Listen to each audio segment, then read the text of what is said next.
जैसे सूखे घास में आग बहुत तेजी से भड़कती है और फिर बिल्कुल शांत हो जाती है।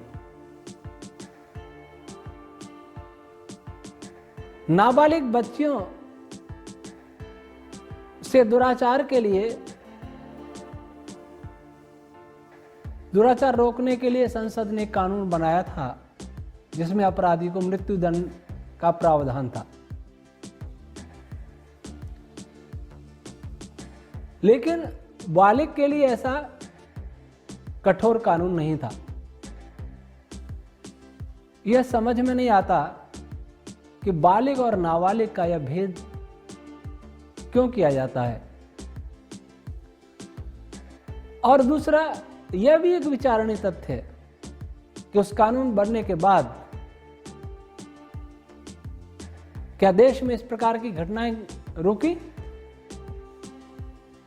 आज भी एक राजस्थान की घटना है, 6 वर्ष की बच्ची से दुराचार की घटना, दैनिक भास्कर में आज ही आई है।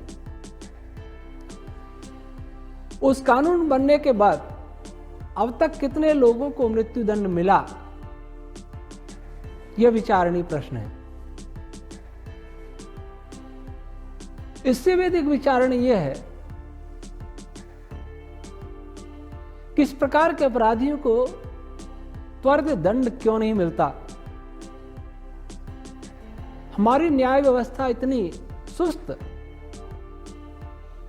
इतनी लचीली क्यों है? और दूसरा प्रश्न उठता है, किस प्रकार की घटना होती ही क्यों है?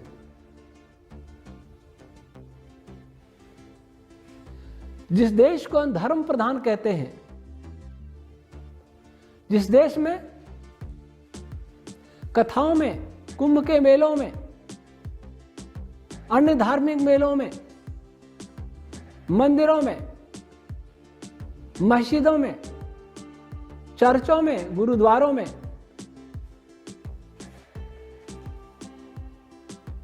श्रद्धा का ज्वार दिखाई देता है, भारी भीड़ दिखाई देती है, मीडिया कहता आस्था का सैलाब उमड़ा, उस ऐसे कथित धर्म प्रधान देश में, कथित धर्म प्रधान समाज में इस प्रकार के पाप कैसे होते हैं? मैं समझता हूं आज भी जो संसद से लेकर सड़क तक जो मांग हो रही है, संसद में मांग की गई सपा सांसद जया बच्चन जी ने कि ऐसे दुर्दांत अपराधियों को भीड़ के हवाले कर देना चाहिए ताकि वो पत्थर मार मार के उस दुष्ट व्यक्ति को कड़े से कड़ा दंड दे सके। मृत्यु भी हो तो भयंकर मृत्यु हो।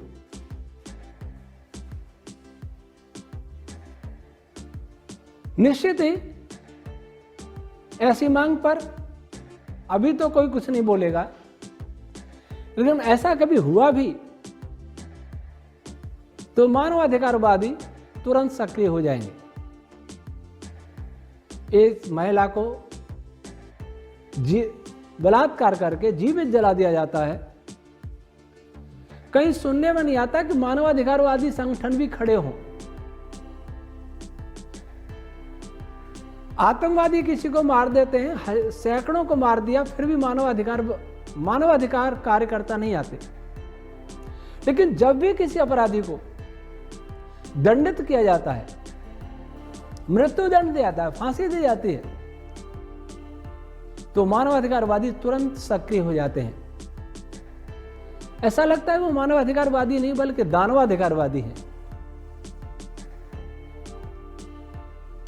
आप समाचारों में देखेंगे किसी अपराधी को ले जाया जाता है, उसके मुंह को ढक दिया जाता है। क्यों ढका जाता है? कोई उसके चेहरे को पहचान न ले,